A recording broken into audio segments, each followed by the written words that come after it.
강원도 춘천의 한 전통시장은 동이 트기 전부터 언제나 생기로 넘쳤다. 자신의 채소가 가장 싱싱하다고 외치는 상인들의 우렁찬 목소리는 고소한 기름 냄새와 뒤섞여 시장 골목을 가득 메웠다.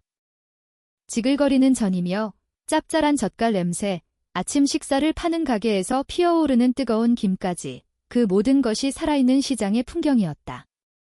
사람들로 북적이는 그곳에 소박한 차림의 중년 여성과 앳된 얼굴의 여고생이 함께 걷고 있었다. 희고 푸른 교복을 단정하게 차려입은 딸의 손에는 장바구니가 들려 있었다. 그들은 좁은 시장 골목을 나란히 걸으며 이따금 발걸음을 멈추고 채소값을 흥정했다. 여성의 이름은 박선희. 동네에서 작은 떡집을 운영하며 홀로 딸을 키우는 그녀는 이웃 사이에서 인심 좋기로 소문난 사람이었다. 언제나 상냥했고 어려운 이웃을 그냥 지나치는 법이 없었으며 아무리 형편이 어려워도 떡값을 올리는 일이 없었다. 그녀 곁에 꼭 붙어 걷는 딸은 이제 막 17살이 된 박하늘이었다. 고등학교 2학년, 하나뿐인 소중한 딸이었다. 하늘은 어머니를 도와 장바구니를 들고 이따금 어머니를 보며 맑게 웃었다. 두 사람은 부유하지 않았다. 선희 씨는 매일 새벽 3시면 일어나 인절미와 백설기, 송편 같은 전통 떡을 만들어야 했다. 뽀얀 김이 오르는 시루 앞에서 뜬 눈으로 밤을 새우기 일쑤였다. 그렇게 만든 떡은 동네 분식점이나 찻집에 가져다주며 근근히 생계를 이었다. 떡을 팔아 손에 쥐는 돈은 모녀의 하루 생활비로도 빠듯했지만 그녀에게는 큰 소망이 있었다.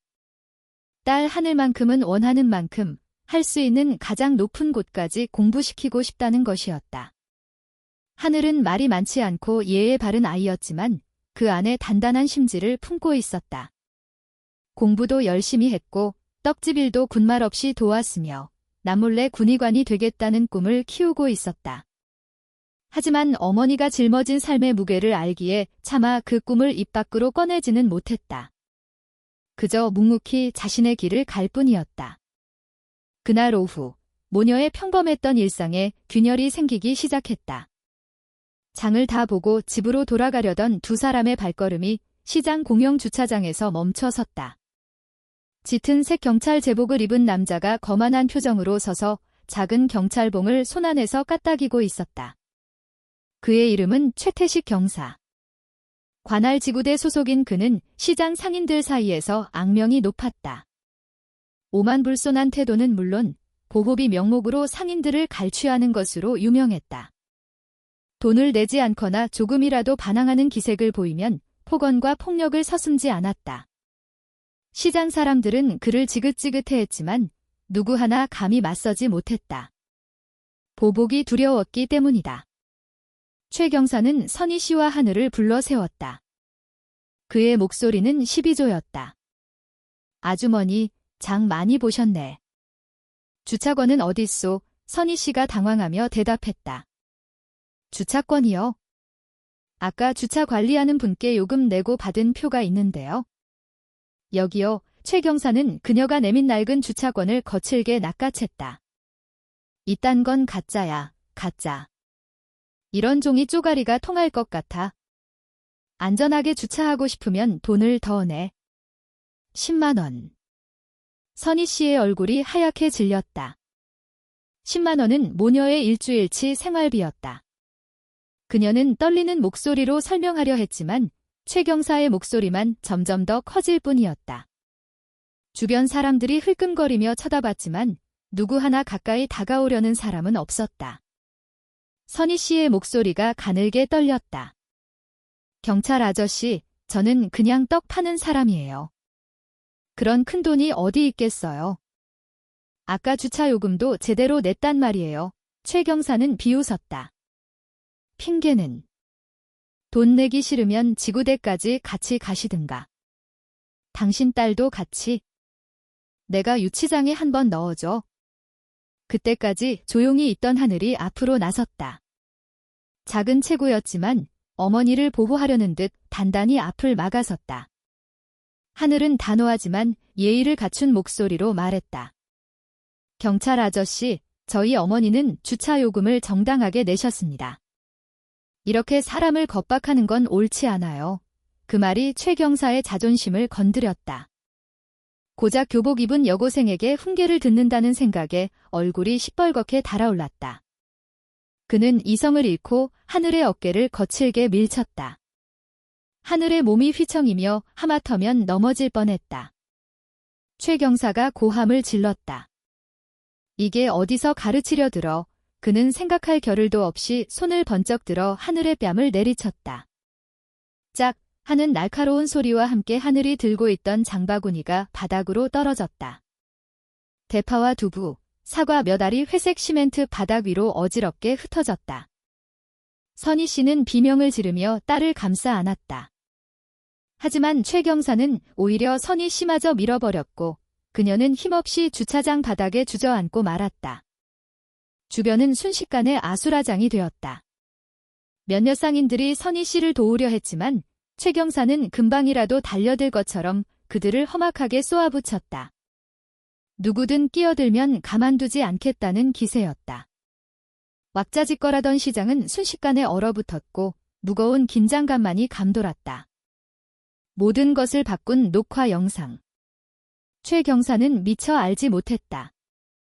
그 순간 시장을 지나던 한 대학생이 자신의 스마트폰으로 그 모든 광경을 녹화하고 있었다는 사실을.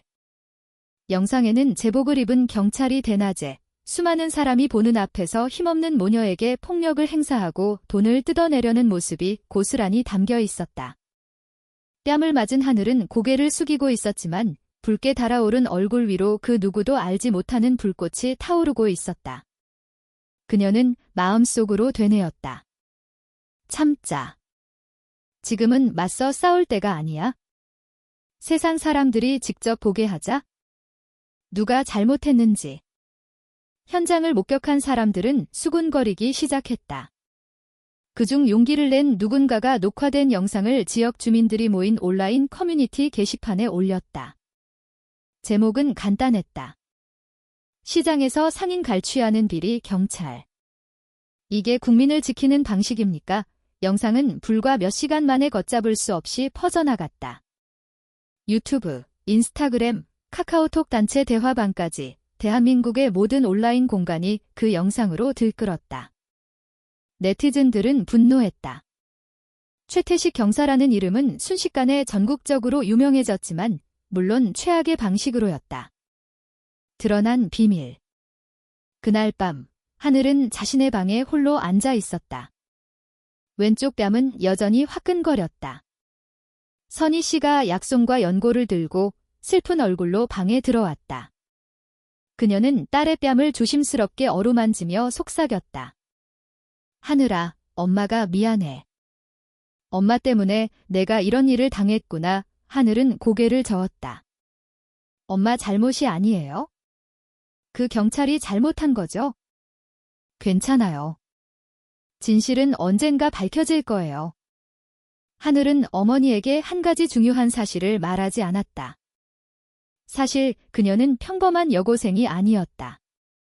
비록 어머니와 함께 소박하게 살고는 있었지만 그녀의 아버지는 현재 서울 국방부에서 중책을 맡고 있는 대한민국 육군 중장 박태준 장군이었다. 아버지 박 장군은 개인적인 사정으로 선희 씨와 오래전에 헤어졌지만 먼발치에서나마 늘 딸을 지켜보고 있었다. 많은 이들이 모르는 사실이었지만 하늘은 아버지의 주선으로 어릴 때부터 꾸준히 호신술과 무술의 기초를 연마해왔다. 아버지와 함께 살지는 않았지만 특별한 관심과 교육만큼은 부족함 없이 받았던 것이다. 그럼에도 하늘은 어머니와 함께 평범하게 사는 삶을 택했다. 자신이 누구의 딸인지 드러내고 싶지 않았기 때문이다. 사람들이 자신을 특별하게 대하는 것을 원치 않았다. 하지만 이제 시장에서의 사건으로 인해 그 비밀은 서서히 수면 위로 떠오를 참이었다. 다음 날 아침 지역 언론들이 시장의 비리 경찰 사건을 보도하기 시작했다. 영상은 이미 수십만 조회수를 기록하고 있었다. 네티즌들은 관할 경찰서장의 엄중한 조치를 요구했다. 한편 최 경사는 패닉에 빠졌다. 그는 동료들에게 전화를 걸어 영상이 조작된 것이라며 자신의 이름을 좀 변호해달라고 부탁했지만 소용없는 짓이었다. 진실은 이미 세상에 퍼진 뒤였다. 그 시각 선희 씨의 소박한 집 앞에는 기자들이 몰려들기 시작했다. 그들은 피해자를 인터뷰하고 싶어 했다. 선희 씨는 덜컥 겁이 났다. 괜히 말을 잘못했다가 상황이 더 나빠질까 봐 두려웠다. 하지만 하늘은 침착하게 어머니를 안심시켰다. 엄마, 우린 거짓말할 필요 없어요. 있는 그대로만 이야기하면 돼요. 진실은 결국 우리 편일 거예요. 그러나 누구도 예상하지 못한 일이 벌어졌다. 그 뉴스가 마침내 서울에 있는 박태준 장군의 귀에까지 들어간 것이다. 한 부관이 조심스럽게 그에게 다가가 문제의 영상을 보여주었다.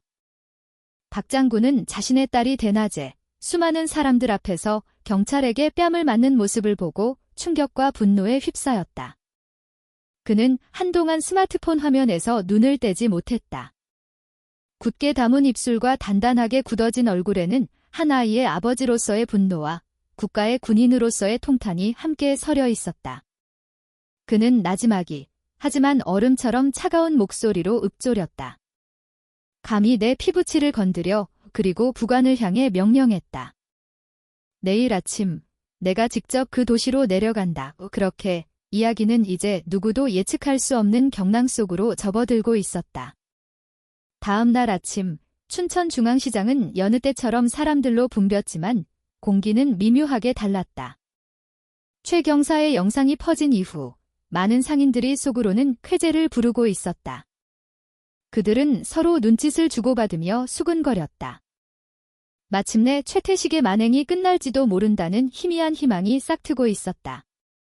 반면 최 경사 자신은 불안에 떨고 있었다. 전날 밤 그는 이미 상관인 지구대장에게 불려가 호된 질책을 받았다. 지구대장은 싸늘한 목소리로 말했다. 최 경사, 자네 정말 큰일 쳤어. 여고생 뺨 때리고 돈 뜯어내는 영상이 전국으로 다 퍼졌다고. 지금 우리 경찰서 이미지가 뭐가 됐겠나. 최 경사는 억울하다는 듯 변명했다. 대장님, 그냥 평범한 아줌마랑 딸이었어요. 걔들이 일부러 이를 키워서 유명해지려는 겁니다. 저는 그냥 지구대장이 말을 잘랐다. 닥쳐. 내가 뭘 안다고 떠들어. 벌써 서장님까지 전화 오셨어. 당분간 조용히 짜져 있으라고 하셨다. 더 이상 사고 치지 마. 최 경사는 고개를 숙였지만 마음속으로는 여전히 이 상황을 빠져나갈 수 있으리라 믿었다. 며칠 시끄럽다가 말겠지? 사람들은 금방 잊어. 그는 자신에게 다가올 거대한 폭풍의 크기를 전혀 짐작하지 못하고 있었다. 예상치 못한 방문. 한편 선희 씨의 집에서는 모녀가 막 아침 식사를 마친 참이었다. 하늘은 학교 갈 준비를 하고 있었다. 뺨에는 아직 옅은 멍 자국이 남아 있었다. 선희 씨는 깊은 한숨을 내쉬었다. 바로 그때 집 앞에서 여러 대의 자동차 엔진 소리가 요란하게 들렸다. 검은색 세단 세 대가 좁은 골목길에 멈춰 섰다. 동네 사람들은 무슨 일인가 싶어 창문 너머로 웅성거리며 구경했다. 그중 한 차에서 늠름한 풍채의 50대 남성이 내렸다. 각종 훈장으로 가득한 군복을 입은 그는 바로 하늘의 친아버지 박태준 장군이었다. 그의 등장만으로 좁은 동네 골목은 순식간에 정적에 휩싸였다. 선희 씨는 놀라움에 눈시울이 붉어졌다. 그와 이렇게 마주한 것이 몇 년 만인지 몰랐다. 하늘 역시 그 자리에 얼어붙은 채 갑작스럽게 나타난 아버지를 믿을 수 없다는 듯 바라볼 뿐이었다. 박 장군은 딸에게 다가가 단호하면서도 부드러운 목소리로 말했다. 하늘아, 아빠가 왔다. 내게 무슨 일이 있었는지 들었다. 감히 내 딸을 건드린 놈은 누구든 반드시 책임을 지게 될 거다. 하늘은 차오르는 감정을 억누르며 조용히 고개를 끄덕였다. 선희 씨 역시 눈물을 흘렸다. 두려움 때문이 아니었다. 마침내 자신들을 지켜줄 존재가 나타났다는 안도감 때문이었다. 경찰서의 긴장감. 박 장군은 지체하지 않고 곧장 최 경사가 근무하는 지구대로 향했다. 그는 혼자가 아니었다. 여러 명의 영관급 장교들이 그를 수행했다. 현역 육군 중장이 작은 도시에 나타났다는 소식은 순식간에 퍼져나갔다. 지구대 안은 그야말로 살얼음판이었다. 지구대장은 굳은 얼굴로 그를 맞이하며 애써 미소를 지었지만 긴장한 기색이 역력했다. 충성. 장군님, 어인일로 여기까지. 박 장군은 그의 인사를 가로막으며 차갑게 말했다. 의례적인 인사는 집어치우시오. 이곳에 내 딸을 대낮에 폭행하고 돈까지 뜯어낸 자가 있다고 들었소. 누구요? 사무실은 찬물을 끼얹은 듯 조용해졌다. 모든 시선이 구석에 뻣뻣하게 서 있는 최 경사에게로 향했다. 그의 얼굴은 새하얗게 질려 있었다. 난생 처음으로 그는 자신이 한없이 작은 존재임을 실감했다. 박 장군은 그에게 천천히 다가가 그의 눈을 똑바로 응시했다. 위압감이 공간을 짓눌렀다. 내가 감히 뺨을 때린 아이가 누군지 아나? 내 피부치다. 하지만 그보다 더 중요한 건 내가 입고 있는 그 제복을 스스로 더럽혔다는 사실이다. 최 경사는 더듬거리며 변명했다. 장군님, 제가 순간적으로 실수를. 그 학생이 장군님 따님인 줄은 정말 몰랐습니다. 그 말이 사무실의 공기를 더욱 차갑게 만들었다. 박 장군은 주먹으로 책상을 강하게 내리쳤다. 쾅 하는 소리에 모두가 움찔했다. 내가 아직도 뭘 잘못했는지 모르는군. 이 문제가 내 딸이기 때문에 불거졌다고 생각한다면 큰 오산이다. 넌 그 제복을 입고 힘없는 약자를 짓밟았기 때문에 잘못한 거야. 그의 일갈에 다른 경찰관들 몇몇은 부끄러운 듯 고개를 숙였다. 지구대장 역시 최 경사를 변호할 엄두도 내지 못한 채 입을 굳게 다물고 있었다. 온라인과 지역 사회의 파장. 박태준 장군이 직접 나섰다는 소식은 날개 돋친 듯 퍼져나갔다. 처음에는 최 경사의 영상만 보도하던 지역 언론들은 새로운 헤드라인을 뽑아냈다. 충격. 비리 경찰에게 폭행당한 여고생. 알고 보니 현역 육군 중장의 딸. 네티즌들은 더욱 들끓었다. 어떤 이는 최 경사를 향해 분노를 터뜨렸고 어떤 이는 마침내 이 사건이 제대로 처리될 것이라며 안도했다. 시장 상인들은 남몰래 축배를 들었다. 드디어 최태식을 손봐줄 사람이 나타났다며 서로에게 속삭였다. 하지만 선희 씨는 마음이 편치 않았다. 그녀는 문제를 크게 만드는 것을 좋아하지 않는 사람이었다. 이웃들이 찾아와 괜찮냐고 물을 때마다 그녀는 그저 이렇게 말했다. 저는 그저 우리 하늘이가 무사하기만 바랄 뿐이에요. 시끄러워지는 건 원치 않아요. 법이 알아서 처리해주겠죠. 하늘 역시 아직 어렸지만 어머니의 마음을 이해했다. 그녀는 이 사건이 단순히 개인적인 복수로 변질되는 것을 원치 않았다. 자신이 장군의 딸이기 때문이 아니라 모든 사람이 공평한 정의를 누릴 수 있기를 바랐다. 그날 오후 경찰청 감찰과에서 직접 내려왔다. 최태식 경사는 즉시 직위 해제되고 연행되었다. 수갑을 찬 채 경찰서를 나서는 그의 모습이 담긴 영상은 또다시 온라인을 뜨겁게 달궜다. 사람들은 댓글창에 진과응보라며 통쾌해했다. 하지만 이야기는 아직 끝나지 않았다. 그날 밤 박 장군은 선희 씨와 하늘, 세 사람이 어색하게나마 한자리에 모여 앉았다. 아주 오랜만에 한 가족이 마주한 순간이었다. 박 장군이 진지한 목소리로 말했다. 선희 씨, 그리고 하늘아.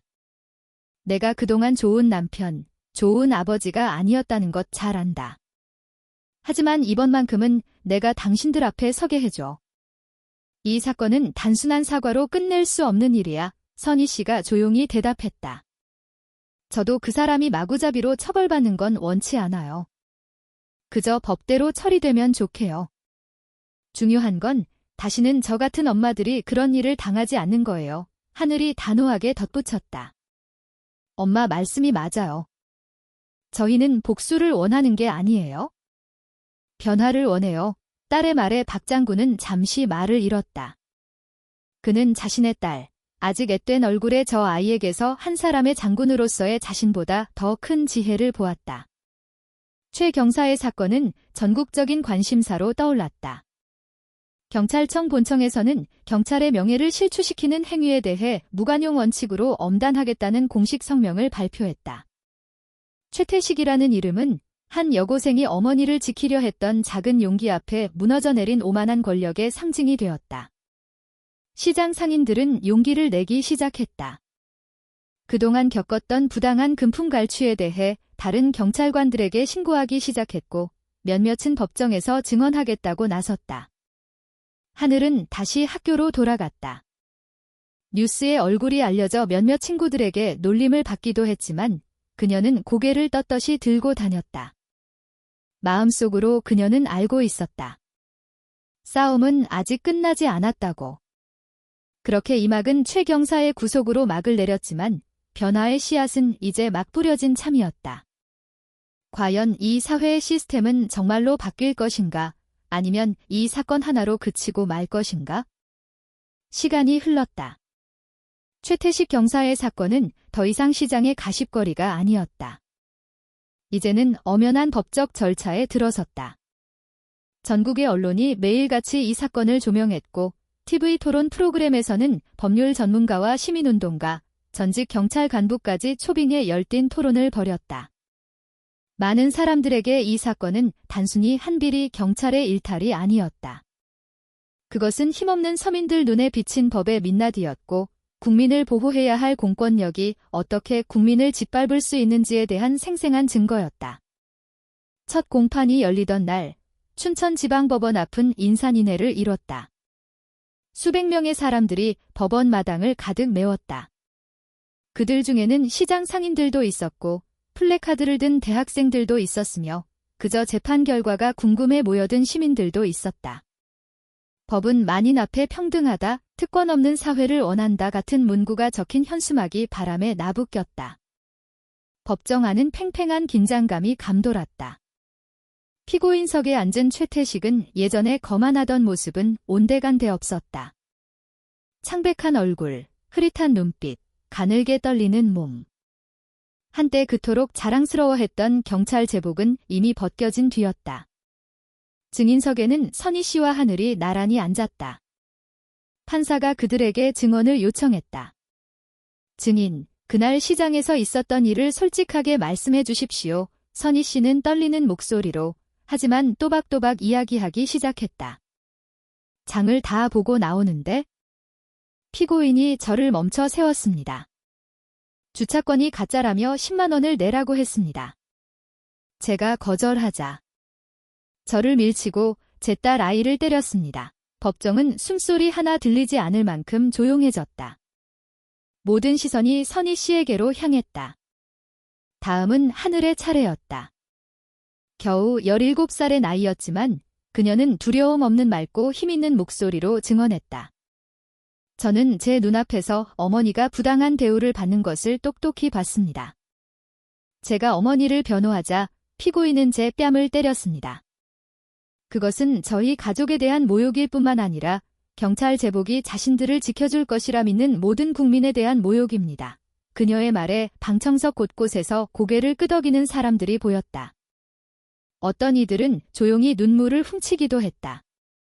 언론은 하늘의 증언 이후 그녀를 집중 조명했다. 비리 경찰에 맞선 용감한 여고생이라는 수식어가 그녀의 이름 앞에 붙었다.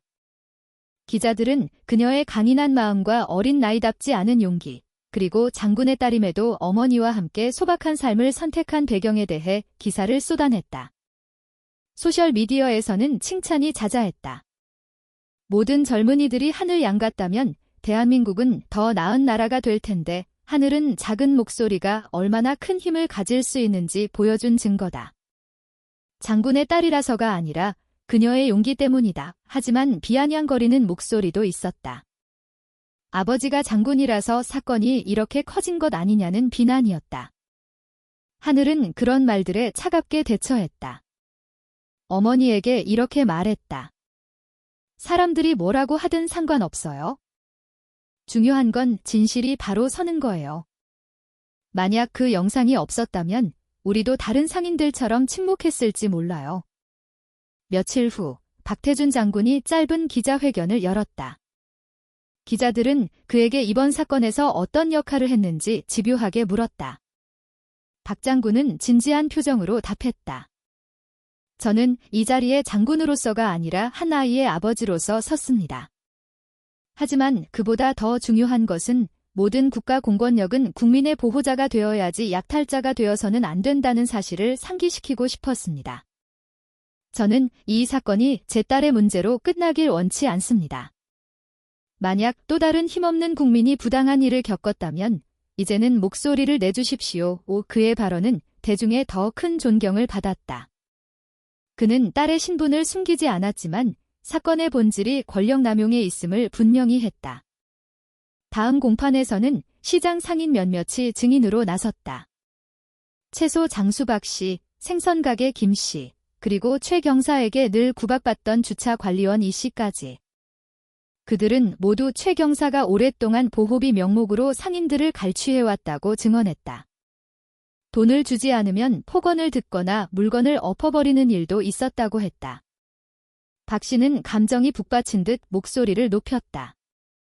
재판장님, 저희는 그동안 무서워서 말 한마디 못했습니다. 하지만 저 영상이 퍼진 뒤에 깨달았습니다. 우리가 입을 열어야 한다고요? 다시는 우리 시장이 저런 사람들의 갈취 장소가 되게 할 수 없습니다. 그들의 증언은 최 경사를 더욱 올감했다. 그에게는 더 이상 빠져나갈 구멍이 없었다. 하지만 하늘의 마음은 복잡했다. 최 경사가 명백한 잘못을 저질렀음에도 그녀의 마음 한구석에서는 다른 감정이 피어올랐다.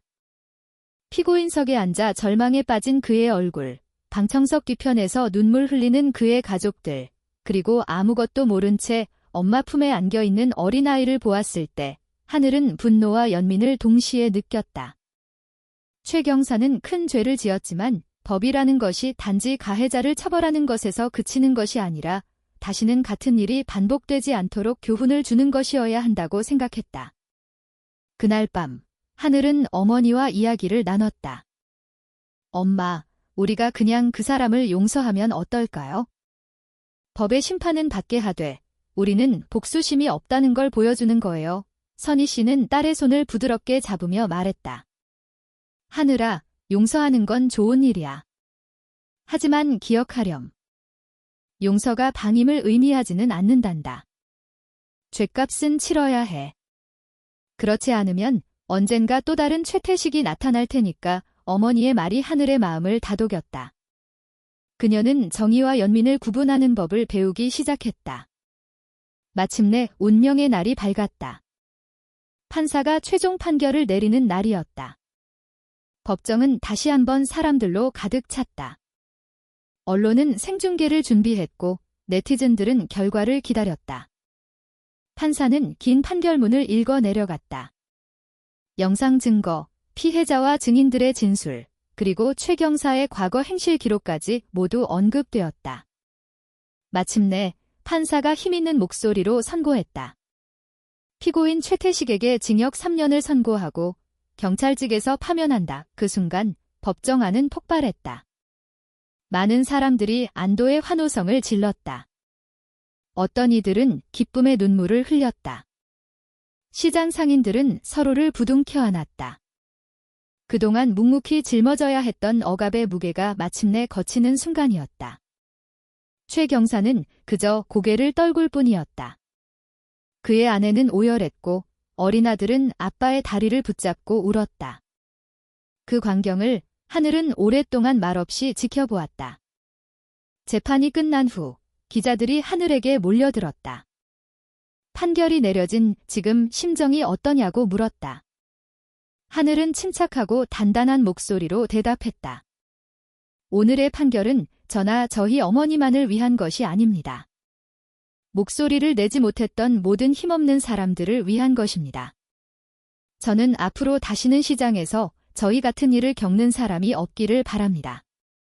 저희가 특별한 사람이어서가 아니라 모든 국민은 마땅히 보호받아야 할 존재이기 때문입니다. 그녀의 말은 다시 한번 온라인에서 화제가 되었다. 많은 이들이 그녀를 대한민국 청소년의 용기 있는 상징으로 칭송했다. 이야기는 아직 끝나지 않았다. 비록 최 경사는 죗값을 치르게 되었지만 더 큰 질문이 남아 있었다. 이 사건이 정말로 사회를 바꾸는 전환점이 될 것인가? 아니면 그저 한때의 뜨거운 뉴스로 잊힐 것인가? 판결이 내려진 후 도시는 서서히 평온을 되찾았다. 두려움으로 가득했던 시장에는 이제 안도감이 흘렀다. 상인들은 더 이상 보호비의 위협에 시달리지 않고 장사할 수 있게 되었다. 하지만 선희 씨와 하늘에게는 마음의 여정이 아직 끝나지 않았다. 사람들은 여전히 그들을 존경의 눈빛으로 바라봤고 어떤 이들은 하늘을 영웅처럼 대하기도 했다. 하늘은 그저 평범하게 학교에 다니고 싶을 뿐이었다. 어느 날 저녁, 동네 사람들이 선희 씨 집 근처 작은 공터에 모여 조촐한 잔치를 열었다. 화려한 음식은 없었다. 갓 지은 밥과 나물, 두부 부침, 그리고 따뜻한 차 한 잔이 전부였다. 하지만 그 자리에는 돈으로 살 수 없는 감사의 마음이 가득했다. 동네 통장이 짧게 입을 열었다. 오늘 우리가 모인 것은 누군가의 불행을 축하하기 위함이 아닙니다. 마침내 진실이 바로 선 것을 감사하기 위함입니다. 이 일이 우리 모두에게 큰 교훈이 되기를 바랍니다. 선희 씨는 맨 앞자리에 앉아 감격에 겨운 듯 고개를 숙였다. 하늘은 그녀 곁에서 축하 인사를 건네는 이웃들에게 옅은 미소를 지어 보였다. 행사가 끝날 무렵 사람들은 다 함께 기도했다. 시장이 늘 안전하기를, 상인들이 번창하기를, 그리고 하늘이처럼 젊은이들이 항상 진실을 위해 용기를 낼 수 있기를. 며칠 후 예상치 못한 방문객이 찾아왔다. 최 경사의 아내가 어린 아들을 데리고 선희 씨의 집을 찾아온 것이다. 그녀의 얼굴은 창백했고 눈은 퉁퉁 부어 있었다. 선희 씨는 잠시 망설이다가 그들을 안으로 들였다. 하늘도 긴장된 얼굴로 자리에 앉았다. 최 경사의 아내는 흐느끼며 말했다. 정말 죄송합니다. 제 남편이 큰 죄를 지었습니다. 저희 가족 모두가 그 부끄러움을 짊어지고 있습니다. 남편을 변호하러 온 것이 아닙니다. 그저 사죄드리고 싶어서 왔습니다. 그녀의 울음소리에 방 안은 무겁게 가라앉았다. 하늘은 엄마의 옷자락을 꼭 붙잡고 있는 어린아이를 보았다. 문득 엄마와 단둘이 자라온 자신의 어린 시절이 떠올랐다. 선희 씨가 최 경사 아내의 손등 위로 자신의 손을 포겠다. 저희는 이미 용서했습니다. 하지만 법은 법대로 가야지요. 누군가를 파괴하기 위해서가 아니라 바로잡기 위해서요. 너무 힘들어하지 마세요. 하늘도 조용한 목소리로 거들었다. 저희는 원망하지 않아요. 다만 아저씨가 진심으로 뉘우쳐서 이 아이가 훗날 아버지가 잘못을 저질렀지만 그 뒤에 더 나은 사람이 되었다고 자랑스럽게 말할 수 있기를 바랄 뿐이에요. 그 말에 최 경사의 아내는 더 큰 눈물을 쏟았다. 그녀는 선희 씨와 하늘의 손을 잡고 고개를 숙인 뒤 돌아갔다. 그 후 하늘은 다시 학교 생활에 집중했다. 여전히 언론에서 그녀의 이름이 오르내렸지만 그녀는 더 이상 그 인기에 휩쓸리지 않았다. 그녀에게 가장 중요한 것은 공부하고 미래를 준비하는 것이었다. 어느 날 밤, 그녀는 어머니에게 조심스럽게 자신의 꿈을 이야기했다. 엄마, 저 군의관이 되고 싶어요. 스스로를 지킬 힘이 없는 사람들을 돕고 싶어요. 하지만 더 나은 방식으로요. 선희 씨는 눈시울을 붉히며 미소 지었다. 하늘아, 엄마는 가진 건 없지만 내가 어떤 꿈을 꾸든 항상 응원할게. 너는 이미 용기라는 것이 꼭 높은 자리에 있어야만 나오는 게 아니란 걸 증명했잖니. 엄마는 널 믿는다. 그 말은 하늘의 마음에 큰 힘이 되었다. 그녀는 자신의 길이 아직 멀고 험난하다는 것을 알았지만 이제는 나아갈 방향이 분명해졌다. 몇 주 후 시장의 풍경은 완전히 달라졌다. 새로 배치된 경찰관들은 친절한 태도로 상인들을 대했고 상인들은 훨씬 편안한 마음으로 장사하게 되었다. 그들은 심지어 작은 개를 만들어 형편이 어려운 동료 상인들을 돕기 시작했다.